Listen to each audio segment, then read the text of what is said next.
What is going on, guys? My name is Jinx and welcome back to another video on the channel. Today we're going to be talking about the game Concord, and you probably have heard of this game because there's a lot of people talking about it right now because it has become a massive failure. So the game was released on August 23rd and the game was officially offline completely by September the 6th, so the game had a life cycle of only 2 weeks. Now there's a bunch of reasons why this is the case and we're going to go ahead and go into it, but yeah, this is definitely a big Sony L. So basically, Concord is a 5v5 shooter where you guys play as mercenaries, which are known as free gunners, and it's in a sci-fi universe, so it's very similar to like Valorant and Overwatch. That's what a lot of people are comparing it to. And in the game, there was apparently 16 different characters that you could choose from, and I do know in certain game modes that if you were to play as one character for a whole round, the next round you just were not allowed to play as that character again for some strange reason. I don't really know why. It's kind of a weird concept. But there are also just normal game modes that you can play where you can switch between the characters as much as you want after you respawn after a mid-game death. And basically all these characters are basically like Overwatch heroes. They have their different abilities and attributes that they have.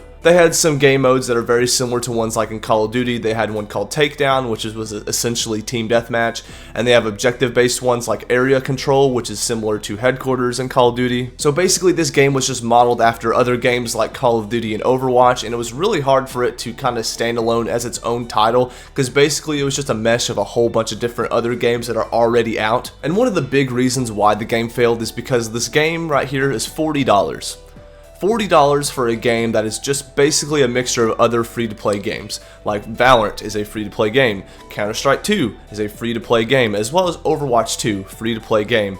And you can kind of see the theme here. Like, why would you spend $40 on this game where you could just go to any of those other games and just play for free? It just didn't make any sense. And this is just another example of how basically similar it was to these other games. There's a character, I think his name is Jabali, and he apparently has healing orbs or damage orbs, and pretty much they're identical to Zenyatta's orbs in Overwatch, so legit it is just a carbon, like, great value version of Overwatch 2 and some of the characters. And yeah, because of all those reasons, the reviews on the game weren't really great, with the best of the reviews saying that it's a decent shooter, while the worst of the reviews just calling it copycats of already existing games with the lack of original ideas and underdeveloped characters. And some people think if it was a free-to-play game it would be a little bit different, but I mean, who really knows? I mean, especially since you had to pay $40 to play this game, that's essentially why there wasn't a lot of players on it. Apparently Concord's all-time peak player count on PC was 697 players, which is very bad. Like, oh my goodness. And apparently on the game's open beta,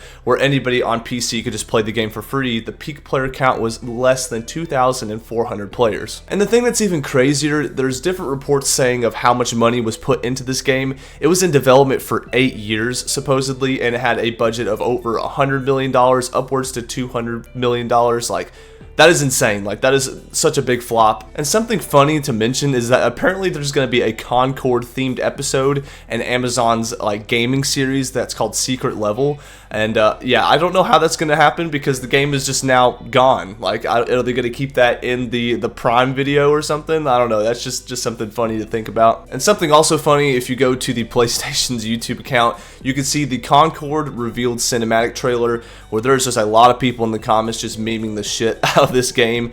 8 years, $200 million invested, 29 players. The average lifespan of a fly, 15 to 30 days, outlived Concord.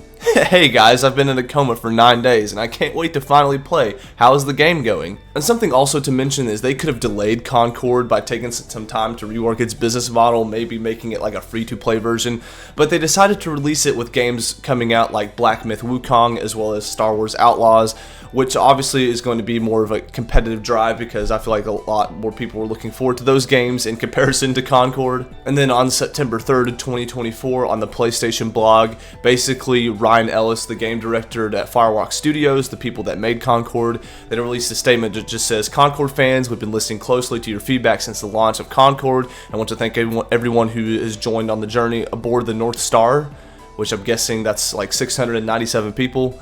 "Your support and the passion community has been growing around the game has meant the world to us. However, while many qualities of the experience resonated with players, we also recognize that other aspects of the game in our initial launch did not land the way we intended. Therefore, at this time, we've decided to take the game offline beginning September 6th and explore options, including those that will better reach our players."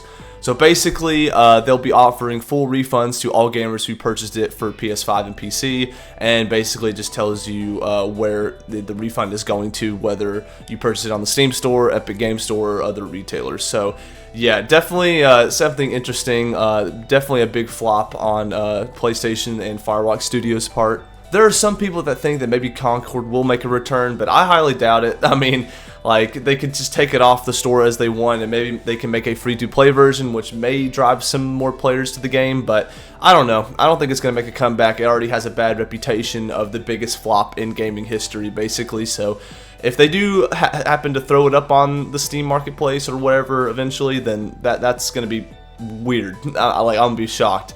But I don't know, who knows. But yeah, that's pretty much the failure of Concord. If you did enjoy the video, be sure to give it a like and subscribe. And I also do have a second channel where I just posted unedited conversations. If you want to check that out, it'll be in the description. And thank you for watching.